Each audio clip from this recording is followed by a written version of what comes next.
Hey guys, Ray from loveyourrv.com back here again. Today I'm going to give you the review on our brand new 2019 Ram 3500 truck. Give you my likes and dislikes and answer some of the frequently asked questions people have had.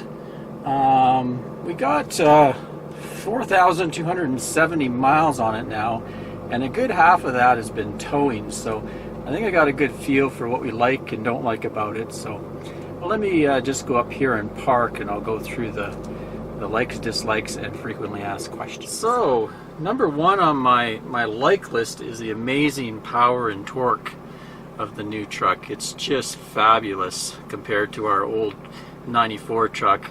I have 930 foot-pounds of torque and 385 horsepower, and it's just been beautiful, especially, you know, as far as going up hills, no problems at all, doesn't overheat. Awesome. The next thing is coming down the hills. I really love the turbo exhaust brake. So let me show you that here. So down here, within arm's reach, we have a little button, and when we press that, it turns the exhaust brake on. And I press it again, it actually goes into automatic exhaust brake. So you have two different settings there.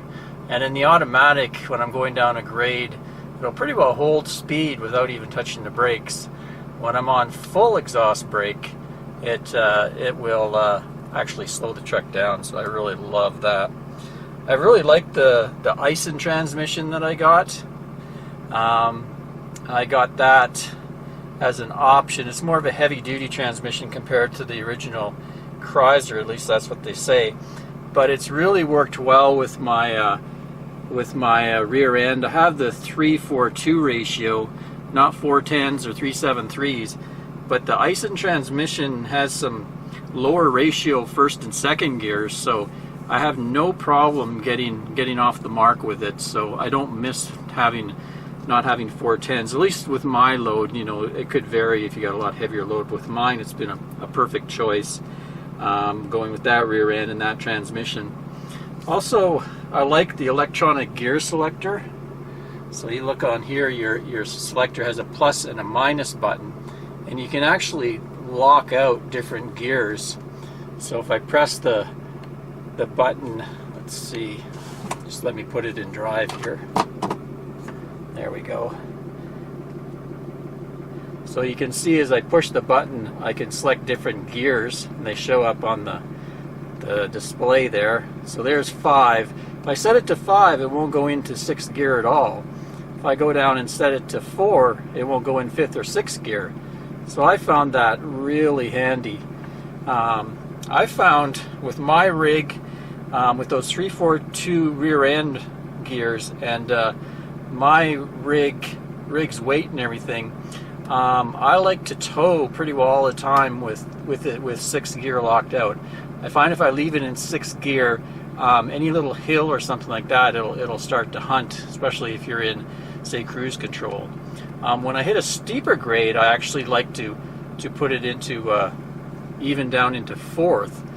So really, it's a 6-speed. The first 2 speeds are kind of your get-going speeds. First 3 speeds are, and then 4th is kind of your drive gear, and 5 and 6 are overdrives. At least that's how the manual explains it, and the manual even tells you to lock out gears in certain situations. So that's been really, really a great feature, and I've loved it. One of the reasons to do that is you kind of hit yourself, put the engine right in its best RPM for maximum torque. And mine, right around 1700 is where the maximum torque is. And if I'm cruising along at, say, 100 kilometers an hour, which is a little over, I think it's 62 miles an hour here in the US, and if I'm in 5th gear, then I'm right in that torque range. So I really like to do that. Other people like to just leave it alone and let the engine do what it wants, but whatever, that's up to them. It's a personal choice, really, but I really like to have that feature.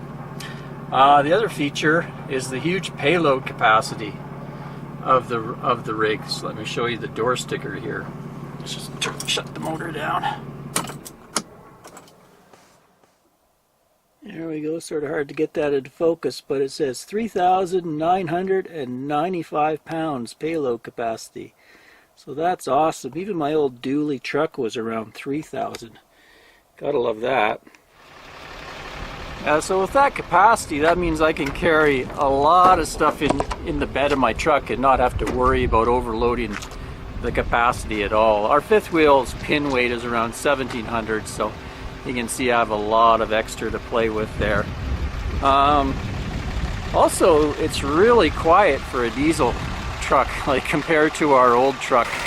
The old 94 was quite the clatterbox, so it's kind of embarrassing sometimes getting up early and leaving the campground. I was afraid I'd be waking people up. This thing's not much louder than a gas truck. Another nice thing about it is it's really a clean running truck. There's lots of emission controls on it, so basically you never see much come out of that tailpipe. You don't blow black soot everywhere, so that's kind of nice, good for the environment. So far the hitch, I picked the factory hitch, and for almost everything I've loved it. It tows really well. There's no rattling or clunking, no chucking. It kind of feels like it's mated really well with the fifth wheel. The truck and fifth wheel feel just like one complete package. I do find it proves a little finicky unhooking. I'll get to that in my dislikes. We love the backup camera. Let's give you a look at that.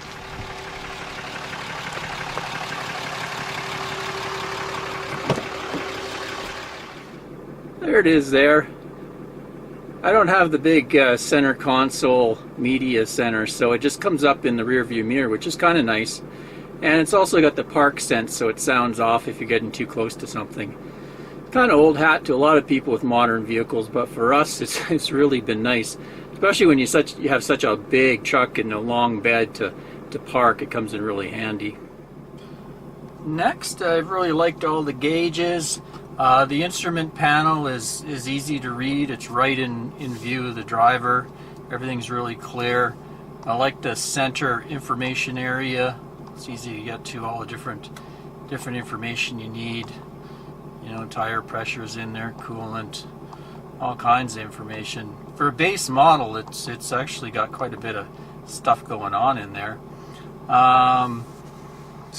Everything is ergonomically designed really well. Everything's right within my touch and easy to get to. Even down here, I have pretty long arms, so I can get to my brake controller really easy. That's been good. It's worked really well with the Cougar's brakes. No problem there. No locking up brakes or you know, any type of problems. Its brakes really smooth. And then we get to all the optional buttons down here, your tow haul mode and your exhaust and stuff like that, air conditioning. We just have a base model radio, but everything seems to be right where it should be and easy to get to. It's gotta like that. And some people don't like them, but I really like the Ram mirrors. I've been really pleased with them. Get really good view out of them. At first it takes a little while because the bottom mirror, you know, things are closer than they appear. It's kind of a convex mirror, whereas the top isn't, so it's kind of a little disorientating when you first look at it, but once you get used to them, you really like them. I actually leave them up a lot even when I'm not towing. And the view out the back mirror is really good because I went for the full back window. I just have a plain Jane back window. Switch around here, and we got the big rear doors on the crew cab here, but you know, I don't have any obstructions in the back window at all. We don't have a slider window or anything, so I get great views out the back window. Really like that. And there's the other side mirror over there.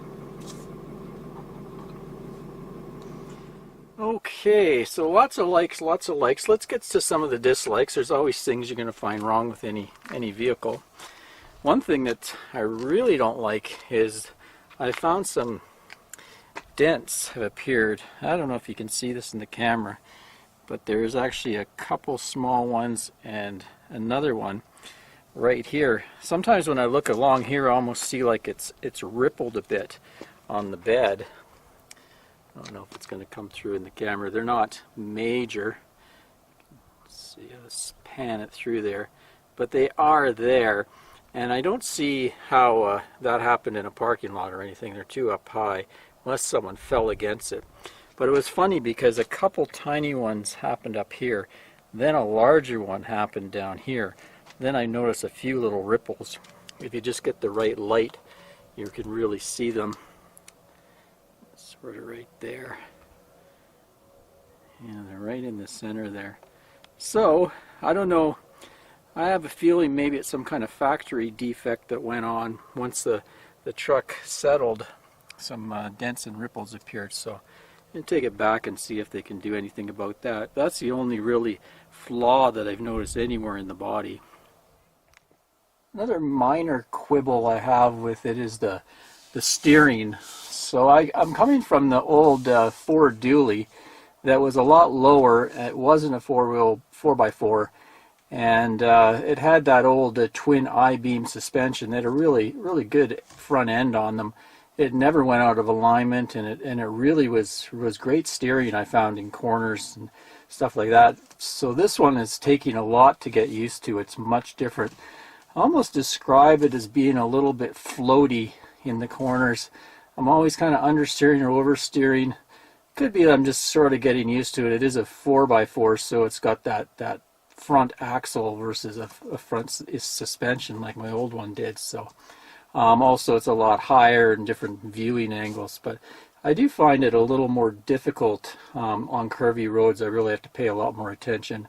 On flats, you know, freeways, everything, it rides pretty true that way, so no problems there. But I have heard the Chryslers, the Rams have had problems with their front ends, so I'm going to keep an eye on that. The next complaint I have is with these big pillars, the door pillars there on the side. You can see where there's a big handle. I think because of that handle, they're really fat, so you got to kind of see by them. Not so bad on the passenger side here, but when we get over to the driver's side, there's a lot of real estate here blocking your view. So I find that's fine when you're driving straight. It's not a problem. But anytime I'm doing a left-hand turn, a sharp corner, I'm always kind of like trying to look around this post, which you get used to, but it's not really safe. It's quite a blind spot. I don't know what they can do about it, just the way that everything's shaped here, but I found the old Ford didn't have near the thickness that one does, so the viewing was a little bit better off the front window. Also, since the truck is a 4x4 and it's a 1-ton, I'm happy I went with the 1-ton. You know, it's got all the extra capacity. That's one thing is when I looked up the specs on the 3/4 ton, the 2500. Sorry, people were going in front of me.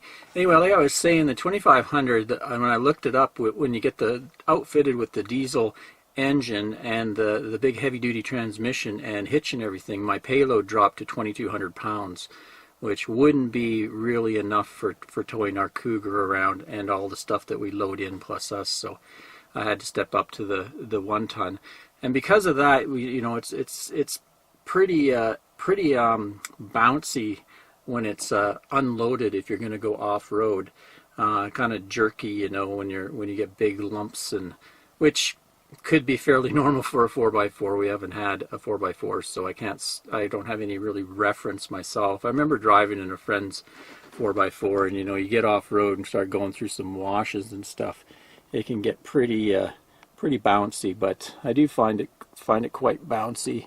The ride, once it's loaded up with the Cougar, it's really nice. It's a really nice ride, and just driving around the city, it's fine. Early on, I found that the springs everything was really tight, and it has improved over the years, or over the few months that we've been using it. Everything's sort of evened out, like broken in. All the springs and shocks have broken in, so it's getting a little smoother the more we use it. But I thought I should mention that it's quite a rough riding when you're doing the old 4x4 with it.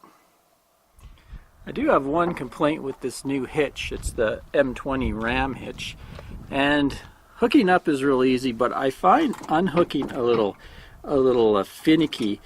I don't know if it's maybe to do with my aftermarket trail air hitch there that has the airbag on it, but I find I have to get just the right level and just have the truck in the right position this way for it to actually spring free. Well, I found a lot of times if it's not right, I can actually pull on this handle, but the jaws will stay closed even though I pulled on the handle, and I have to kind of adjust the height of the fifth wheel up or down, or move the truck back or forth just to find kind of a sweet spot. So that's been a bit of a pain. I don't know, maybe I'm doing something wrong. If anybody has any suggestions on that, let me know. But so far I've always been able to unhitch. It just takes me a few more minutes than usual sometimes if it gets, especially if the campsite's a little off level this way, so the things are a bit twisted up. There's just not a lot of free space in there for it to unhitch. This next issue is a little weird. I just only have noticed it on a couple occasions in heavy rain. I'll get a lot of noise from the front wheel well area, like if I'm going through puddles, when the rain is so heavy that it's starting to build on the road and flood the road, and it's kicking up a lot of water. It'll make a really loud noise, like it's coming up in the wheel wells. What I think it might be is maybe the water is hitting into this rail, step-up rail here, and making the noise.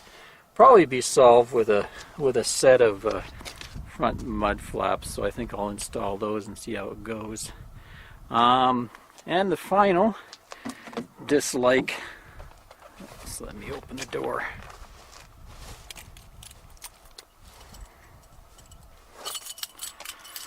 Yeah, we got the old key, which I like. So the final issue is with the seats. We went with just the plain Jane Tradesman vinyl seat, which I like. It's easy to clean. They wear really well. I found them really comfortable. I haven't had any issues with them. But Anne doesn't find them very comfortable at all. But she has a really bad back, and she needs quite a bit of lumbar support. Our old truck had airbags in here that she would blow right up at adjustable support. This doesn't, so she's been having to use this in the meantime. She also finds when the vinyl sometimes can get a little hot for her and she sweats a bit, so she's not a big fan of the seats so far, so we might have to swap those out for something aftermarket that's more suitable for her. But we're kind of mixed on that. I like the seats myself.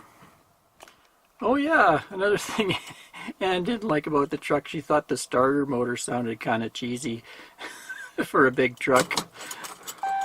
Let you hear it. She thought it sounded more like a little compact car or something. So let's go through some of the frequently asked questions. I just have a few that have popped up over the previous videos.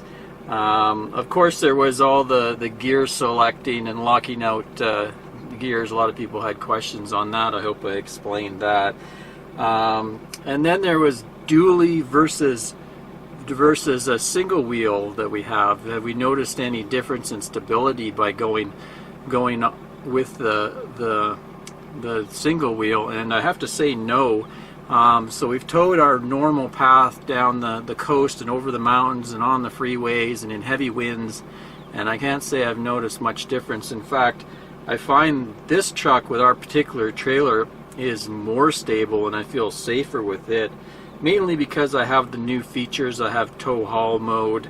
The old truck didn't have that. I have the turbo exhaust brake, so coming down the hills and more stopping power definitely than the old truck. And also this one, even though it's a single wheel axle back there, I end up with about 1,000 pounds more payload capacity. So with our rig, it's actually, the truck has more capability than our old dually truck. That's not to say there's not a place for the dualies. And if you have a much heavier rig, than ours, you might want a dually. But as far as I'm concerned, I don't see any good reason for it with a rig to our size. Next was the diesel exhaust fluid. A lot of people were asking about that and saying it was going to be such a big pain, but actually hasn't been a problem at all. The thing didn't even go off saying I needed it until we were pretty close to 4,000 miles. So, and the tank is 5.5 gallons. So I added about 5 gallons to it, and it brought it right back up. So filling it was no biggie. There's a thing there, and it filled really easily. So I don't think that's going to cost much per mile. It must be like fractions of a cent per mile, and it's easy to do, and you don't have to do it very often. That's with about 2,000 miles of towing. And the most asked question is, what about fuel economy? So here's my trip computer when I left BC. So you see we've done close to 3,000 miles there, and the average has been 14.3 miles per gallon. So that's a mix of towing and with the truck unloaded. I'm seeing from my calculations most of my towing is averaging right between 11 and 12 miles per gallon, and unloaded somewhere around 18 to 19 miles per gallon.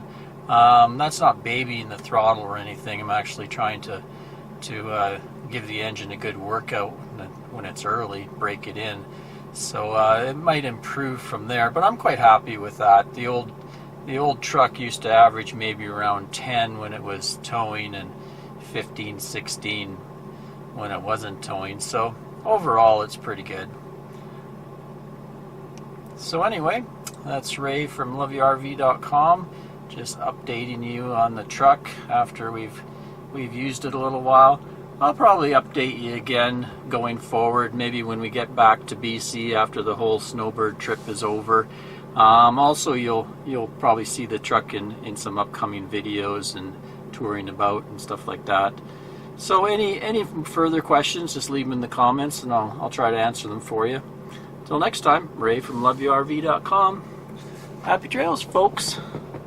Get back to enjoying this lovely park.